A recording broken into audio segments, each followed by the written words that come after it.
Hello students, welcome to my channel. हमने section A देख लिया था जो कि रीडिंग कंप्रहेंशन था।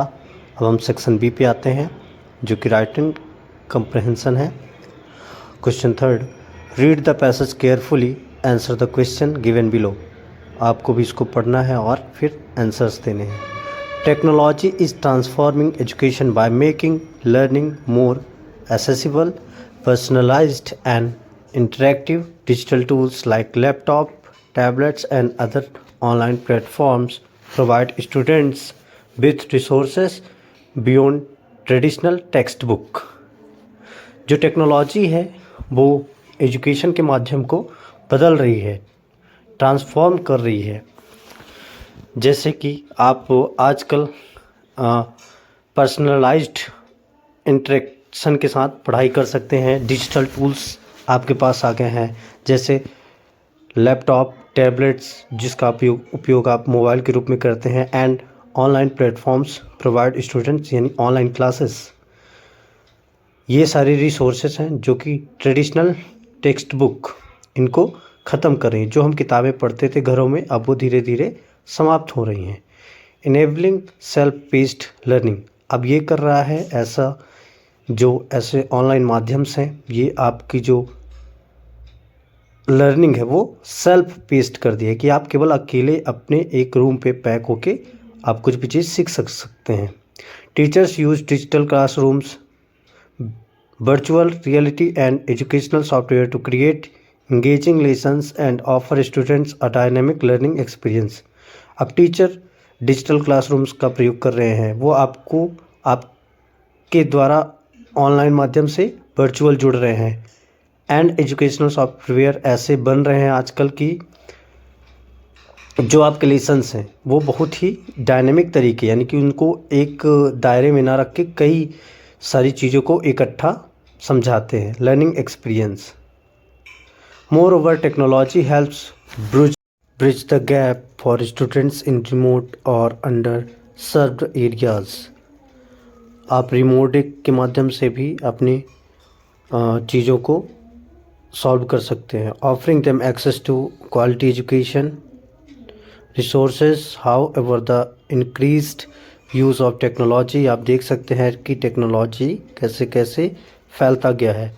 Also brings challenges such as the digital divide and the need of for digital literacy. By integrating technology thoughtfully, school can foster innovative learning environments that prepares students for a technology-driven world. Balanced, well-planned use of technology in education helps develop critical thinking. School में भी आप देख रहे हैं कि technology का उपयोग धीरे धीरे हो रहा है, लेकिन स्कूल जो है वो आपको एक एनवायरनमेंट उपलब्ध कराता है जिसमें आप डिसिप्लिन्स जैसी चीज़ों को सीखते हैं। Well planned use of technology in education help develop critical thinking, collaboration and problem solving skills essential for future carriers. आपको ऑनलाइन के माध्यम या कि टेक्नोलॉजी के माध्यम से आप अपनी प्रॉब्लम को बहुत जल्दी ही सॉल्व कर सकते हैं या कि कोलैब कर सकते हैं। कोलैबोरेशन का मतलब कि आप एक साथ कई व्यक्ति वैसे क्वेश्चन को सॉल्व करते हैं जिससे कि आप बहुत जल्दी उसका जवाब पा सकते हैं। Essential and problem solving skills essential for future carriers, और आपको बहुत ही जल्दी फ्यूचर में मतलब कि ये जो कैरियर है प्रॉब्लम सॉल्विंग का, ये बहुत जल्दी हो सकता है। अब इसके क्वेश्चंस देखते हैं। Make note based on the above passage. अब इसमें आपको नोट्स बनानी है, तो नोट्स कैसे बनानी है, इसमें से आपको जो मेन टॉपिक हैं जैसे टेक्नोलॉजी ट्रांसफॉर्मिंग हो गया, एजुकेशन हो गया और डिजिटल टूल्स हो गए, उसमें कौन कौन सी चीज़ें आती हैं इनको आपको पॉइंट वाइज लिखना है। फिर इसके बाद टीचर्स यूजेस डिजिटल क्लासरूम, तो डिजिटल क्लासरूम्स के बारे में आपको लिखना है। और technology helps bridge the gap for students, और इन्वायरमेंट के बारे में भी आपको बनाना है। Give a suitable title to. अब आपको टाइटल देना है जो कि आपका टाइटल हो जाएगा टेक्नोलॉजी। इसका टाइटल हो जाएगा टेक्नोलॉजी ऑफ एजुकेशन। ठीक है, इसके साथ आपका ये सेक्शन भी का क्वेश्चन था समाप्त होता है। अब आते हैं नेक्स्ट क्वेश्चन पे। Question number 4। You are Jain Sharma studying in class in government higher secondary school Mayana Madhya Pradesh. Write an application to your principal for character certificate. आपको कैरेक्टर सर्टिफिकेट चाहिए, तो फिर आप कैसे लिखेंगे? To the principal government higher secondary school Mayana an application for character certificate. Sir, respectfully, I beg to say that I was a regular student of your school in year 2024 and 25.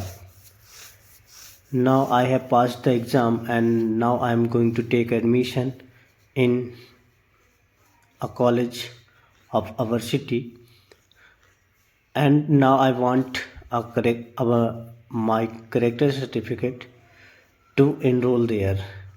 Kindly issue me my character certificate. Thanking you, your respect and your kindly Mr. Jayant Sharma. Thank you. इसके बाद दूसरा जो अथवा में question है और में, you are Atul Chauhan residing at Gokul Dham Colony, Sohagpur, write a letter to your friend inviting him to attend your brother's marriage. अब आपको अपने दोस्त को एक पत्र लिखना है। आप अतुल चौहान हैं, आप यहाँ रहते हैं, आपको अपने फ्रेंड को इनविटेशन देना है कि वो आपके ब्रदर की मैरिज में आए। फिर इसके बाद क्वेश्चन 5 देखते हैं। Right a paragraph on any one of the following topics in about 150 words. Important of English, my future teacher, unemployment problem, computer and mobile, modern in Madhya Pradesh, the heart of India. इसके बाद आपको लिखना है question number 6 में, on the basis of the picture given below, write a short story in about 75 words and also give a suitable title to it. तो आप इसमें लिख सकते हैं, once upon a time there was a lion lived in a dense forest and a rat also lived there.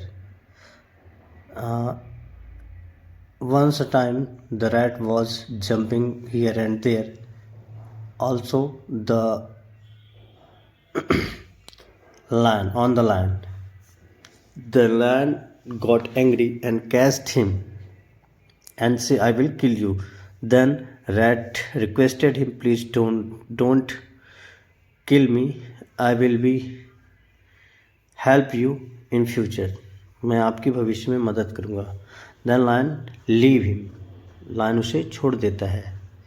And one day lion was sleeping. A hunter came to the jungle and catch the lion on his net.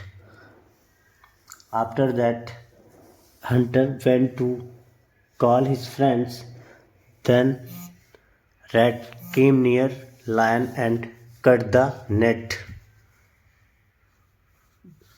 जब शिकारी अपने दोस्तों को बुलाने चला जाता है तो चूहा आता है और वो जो जिस जाल में शेर फंसा रहता है उसको काट देता है, तभी शेर वहाँ से बाहर निकल जाता है. देन शेर थैंक टू द रैट. और इसका सुटेबल टाइटल ये हो सकता है कि आप लिख सकते हैं, डोंट किल एनी वन और anyone we help you. और तो आपका ये क्वेश्चन 6 इस पे क्लियर हो जाता है और अपन ये पूरे कंप्लीट कर लेते हैं. अब मिलते हैं आपको नेक्स्ट वीडियो में, जो कि सेक्शन सी का रहेगा, जिसको आप ध्यान से पढ़ेंगे और समझेंगे. धन्यवाद. Thank you.